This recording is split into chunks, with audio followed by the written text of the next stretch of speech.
Nicola Sturgeon's biggest threat to her leadership will be her persistent calls for another Scottish independence referendum, according to Tony Miklinski.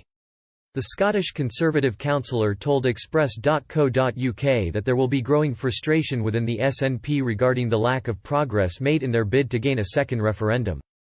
Mr. Miklinski stated that while the SNP continue to win first past the post-elections, nothing fundamental has changed in order for the party to build a case for another referendum on Scottish independence.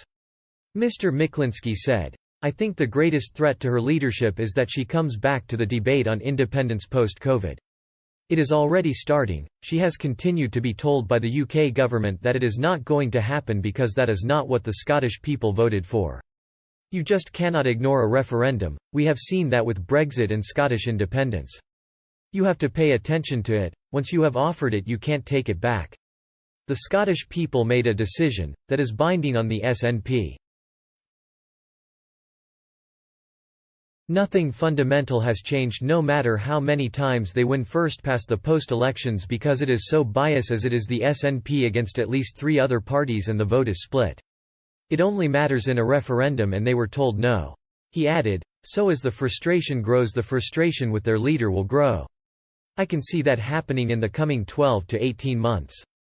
During the same interview, Mr. Miklinski stated that the economy is not the highest priority for the SNP and that Nicola Sturgeon sees everything through the lens of Scottish independence. Mr. Miklinski added that Scotland's First Minister relies on the UK government. Mr. Miklinski said, "The underlining issue here is that the SNP don't put the economy at the top of their priority. They don't place it such that they worry that we are going to come out of this in some way, shape or form.